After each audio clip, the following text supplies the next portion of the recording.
Here I am at the top of my office array. Here is the roof that covers the carport and the other container. Here you can see 12 reclaimed panels. Reclaimed is a fancy word for junk. They're still putting out about 2/3 of their nameplate rating under the conditions. Let me peel back some layers here and show you this little project. And I wanted to get the most production out of whatever I had. And so let's get started. All right, a beautiful morning after some rain last night. I wanted to start the process of expanding how many panels the NV True 12K has. It's got a 6 kilowatt array now. And in this original install of the XW, I had this 1/2 inch liquid tight, the metal plastic conduit. It's a 1/2 inch though, 1/2 inch. And it fits the 4 number 10 conductors just fine, plenty of room. But I have 2 more MPPTs here. And I have a smattering of leftover panels. I think I have enough to actually make another array to go into MPPT 2. And then I do have a plan to expand another dozen or so panels, 10 or 12, on an upcoming project. And panel prices are so cheap right now. So my next step is to remove these wires temporarily and add 2 more circuits, 4 more wires, and upgrade to a 1-inch pipe here. That way I can have all the wires going over here. And I'll show you the other side of this wall right quick. All right, on this side we have, it's not really a combiner. I guess it's a combiner, but it's not combining strings. It's just putting over current protection. I went ahead and I found some old fuse holders. I stuck them there so I wouldn't send them away somewhere else. So I'm going to expand that to be 4 fuse holders so that I have overcurrent protection on each of the strings that come in. And I'll send those 4 strings through that tube that's there. I'll have to upgrade it to a 1/2 inch. I mean, from a 1/2 inch to 1 inch. So that's the plan. First thing to do that before the sun gets going. I don't want to lose production on my existing strings. And then I will expand a number of panels here. All right, stand by. Let's get after it. Of course, the first thing to do is turn off the PV input to the inverter. Now our clock starts. Oh, you heard it click. So it's like nothing to do. No big deal. So yeah, first thing do that and then take out the wires and get going.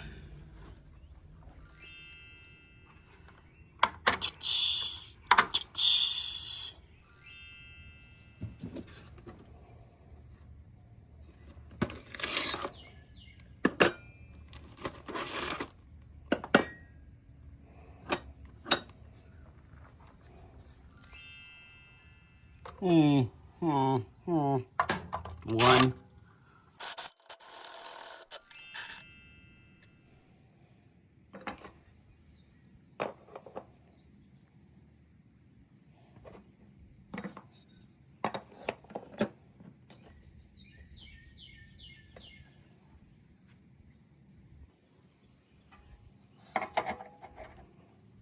All right, that'll fit there. Let me get some self-tapping screws and get back on track.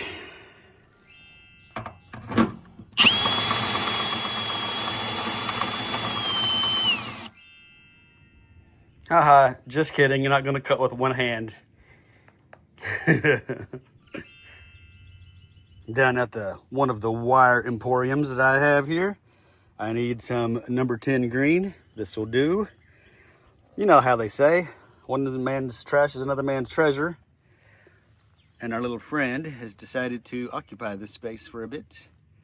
Hopefully finish up, and I will clean them this area up later in the fall. Let them have some space. There's several ways to do this, and I'm doing it this way. Nobody is touching anybody over here. Then I'll go over to the other side. All right, I went ahead and landed all the negatives That's easy. And I landed the first red, which is here. So I'll go get the fuse that goes in this fuse holder for this first array. Obviously I've got 2 arrays that are built, so I'm re-energizing those 2. Then I'll drop a fuse in. Boop. Touch safe fuse holder. The fuse isn't touching anything inside there. I'll close up the fuse, and this is what I'm going to call circuit 1, because I put 1 tie wrap on this pair. Now I'll go inside and find that pair, put 1 tie wrap on it, and land it where it goes. Actually, once I find it, I will come out here, pull the fuse out, and then land it in there, and then put the fuse back in. You know, it's like make sure it's not energized when you're touching it kind of thing. Except when you're using the meter, of course. You got to touch it somewhere. And now, off camera, I will use this meter to locate the 2 wires of those 8 that are hot. Well, they have 300 volts on them.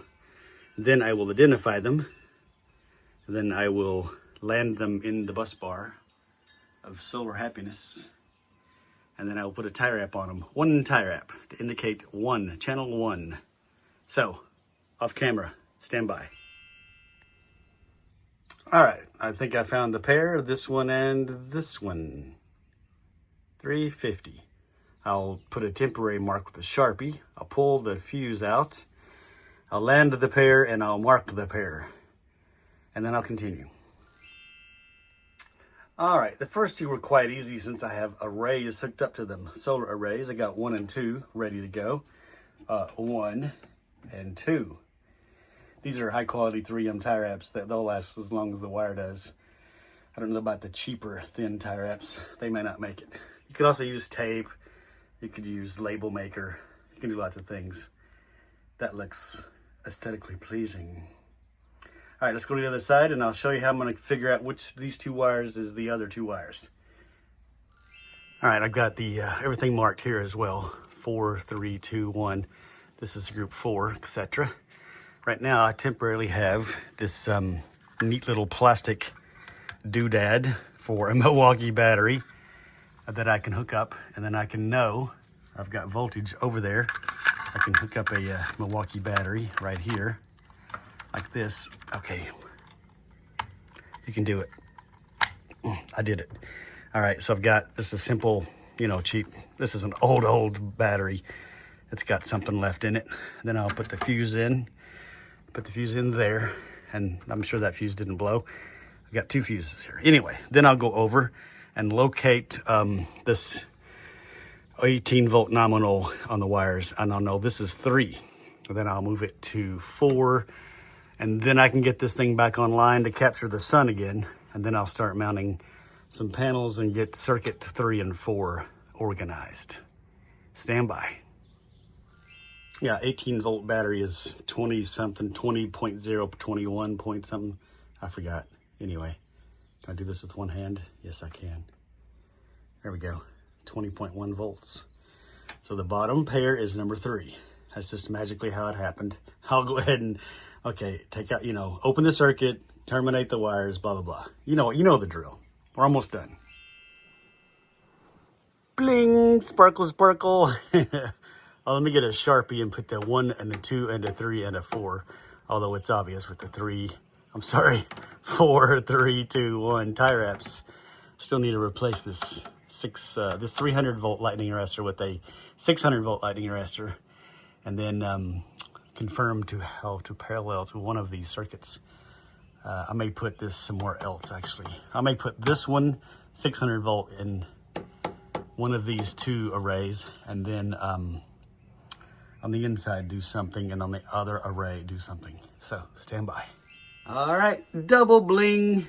We've got my 4 circuits marked thusly, 1, 2, 3, 4, and I measured the voltage of the 2 to make sure that I really do have a positive voltage here and not a negative. And now I can turn on the 2 existing solar arrays that were already on, and then go on to the next step of building the other arrays. Stand by. Bloop. There we go. Oh yeah, and I gotta get the vacuum to vacuum the floor. I made a mess drilling that hole to 1 inch. So, onward and upward. Oh, clicky clack. Inverter's happy to get power again. Okay, and now before we get too far along, let's do some mechanical layout. On the right side there, you see the distance between the purlins, and I will use that information to lay out the distance between the solar arrays such that there's no shade on the back row. All right, put a string, got a couple clamps down. It's kind of bright. I got these ancient core brackets from S5. I say ancient, they've been sitting in the bin for, I don't know, a long time. Leftovers. I think I had to order 100 pack. Anyway, I have some left over. So I peeled the paper off. The paper is so old, as you can see. I've laid out where this goes, where I want to put it. Yeah, right there. So then I will pre-drill to get the hole in the tin, because the screws I've used are also leftovers from a different projects, and they don't really penetrate the steel of the metal roof very well. They'll drill a hole in the wood purlin that's beneath the here. So anyway, a little bit of a process. Put the core bracket in. Come back with the foot. You'll see. Stand by. All right, that's not going anywhere. Also got these bolts. I think these came from some batteries. I'm not real sure. Metric M10s. M8s or M10s? Yeah, M10s. So, I put together a kit of various parts, and yeah, you'll see. I did buy some new stuff. The tilt-up brackets are new, and I have used panels, but I would like to put new panels here. You'll see why. But all right, let's progress. All right, waited for the sun to go over. This is the progress so far. These are old 72 cell modules from various locations. These won't be the end modules, but they are usable. Now this is an Iron Ridge tilt-up leg system. This is a 10-degree tilt-up. So, it gives me a little bit of tilt. Actually, the roof tilts to the north slightly, so I don't quite have 10 degrees, but I haven't measured it yet. It's all depending on the height of this leg and the height of that leg and the gap between them, what you get your 10 degrees from. Now, earlier I showed you, I put the these core brackets down, and then you bolt the tilt legs to that. You can see there's the bolt. So there's this core bracket's threaded. There's a bolt, the foot, which has an integrated tilt mechanism. You can see there. Then that's your front rail. And then the back rail is a leg. Now, if this was like a 30-degree tilt, this kit would have a longer leg right here. You can actually buy the 30-degree tilt leg kit and just cut this leg to the length you want to calculate your angle. So, what I'm going to do, now that the sun is over some, I'm going to finish, these panels were just laying here on the metal roof, just laying there. I'm going to move them to this section, and then I'm going to build that tilt-up section. And then I'll have room here for 10 or 12 panels. And my plan is to get 10 or 12 395 watt 72 cell or 144 half cells, which are also 72 cells electrically speaking. So anyway, yeah, that's what I'm doing. I will just move these to the new section. I will clamp them down now that they have an angle to them, and I'll rewire them to go back into the system, and then I'll formulate what panels go here next. So just moving what I have around to get good use out of it. And that is that. I will sit here and observe a nice sunset, which is cool. And I'm also going to finish this rack. I worked on getting all of those brackets mounted, and I was rewarded with a beautiful sunset. All right, climb the ladder. I'll stop climbing while I'm filming, of course. Safety first. Let me get in here. Here's the bottom of the tilt-up array. You can see how it's arranged. You've got the front legs there that set the front height. Then you have the back legs that set, well, the back height. And then when you have those two together, you have your angle like this. And I measured this, it's 6 degrees. So that's good. It's good enough because I wanted some kind of forward angle to at least get towards the sun in the south in the wintertime, and also to shed the water from the panels so dirt doesn't grow along the edge too much. Then let me pause the video so I can finish climbing the ladder. All right, I unpaused for a second. You can see the front rack. So we have 5 or 6 panels in the back. These may come down, I don't know, we'll see. And then, well, I did bring them up here and lay them here for a month or so, just to harvest some out of them. The front rack is here. That can hold 5 or 6 panels. It depends on which panels I choose. So I'm gonna have 5 or 10 panels in series, or 6 and 12 panels in series. I would like to, when I put the panels up, I would like to trim the rails a little bit so I can walk around the structure up here without having to have a ladder in 2 places to get here, which is also fine if I do that. All right, let me pause again to go on up.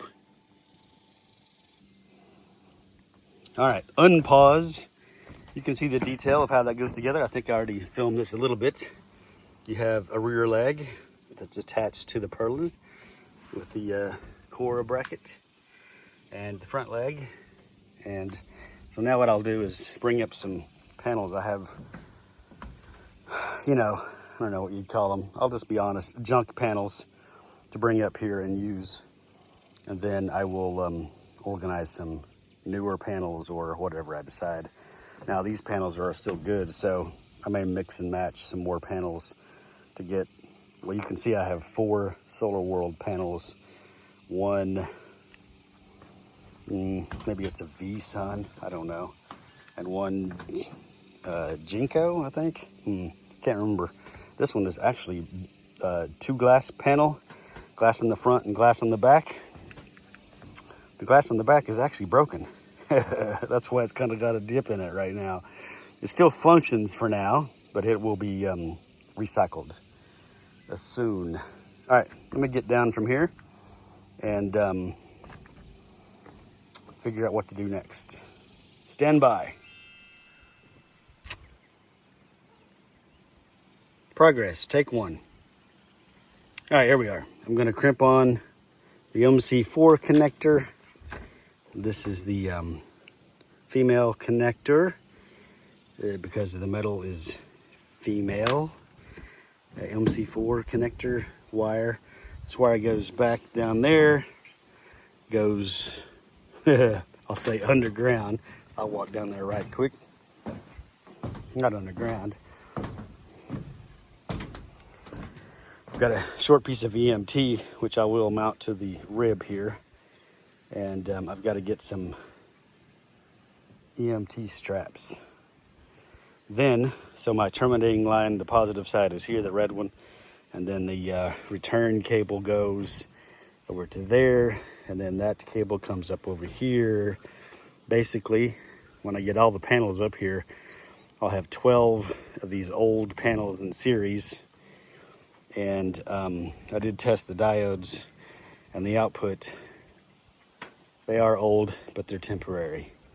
Famous last words, but that's my plan. So, racking is done. Once I get all the panels hauled up here, I will test the open circuit voltage. Sunlight left. And then make sure everything's working. All right, so a little roof array. This is actually a negative tilt to the north. With my 10-degree tilt up, I have 6 degrees to the south, which is good enough for what I'm doing here. I don't want the water to accumulate. And so, the summer array, if you will. All right, let me get that cable connected and then haul up the rest of the panels. Stand by. All right, tilt up array. 12 reclaimed panels. They're working all right.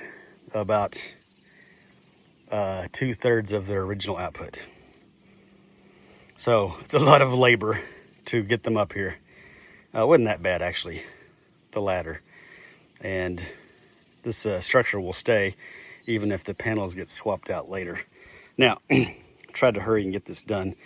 We're supposed to have a little rain shower, then I don't have to wash the dust off. Hopefully it's strong enough. If not, I'll have to come up here with a bucket and a broom, a brush, you know, an RV cleaning brush, clean off the panels, and that's that.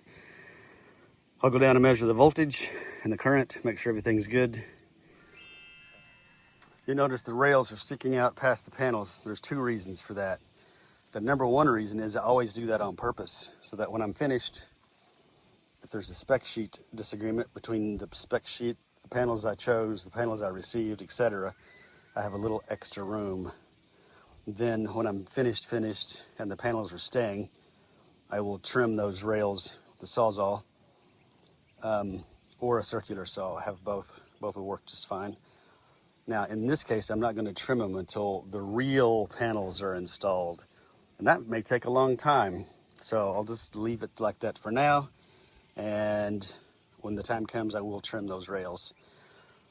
Now you know. All right, while the sun is shining, let me go double check that that second channel is putting out the anticipated voltage and power. Excellent. Look at that, perfect. A little afternoon shower and the panels have been cleaned of their dust. And I can also see how much water retains at 6 degrees. And so then I can understand how much dirt will accumulate with morning dew. So I will try to find those little plastic solar panel drains that you clip on that help drain the water off the side. Yeah, I think that'll be beneficial. But I did get the dirt off. That's nice. And tomorrow's production should be even more brilliant than today. Great results. I like rain, so I'm not complaining that we're getting rain instead of sun. That'll fill the rain tank. All right, let's review the data monitoring with the NV inverter. Getting a great wattage out of those old panels. I can look at some data here. Let's go to the voltage of the second channel. So that voltage is tracking with what I would expect to be getting. Then I can check the power of that second channel and track what power I'm getting. That's in line with some number, like 2/3 of its nameplate rating, which is actually pretty good. And then I can compare that with channel 1, which I know is 20 panels, 6,000 watt array nameplate. Compare that, and then the power, of course, with channel 1. Compare that. Yeah, see, I'm getting what I expect. So this is actually working pretty good. I'm very happy. Very good. Panels just laying around and now they're being put to use. Well, that's a wrap. These 12 panels would have otherwise not been used, and for a little extra labor, that is to take them up there and mount them, and then eventually to take them down and put the new panels in their place. During that time, I will have been able to harvest a fair amount of energy. Appreciate you watching. See you soon.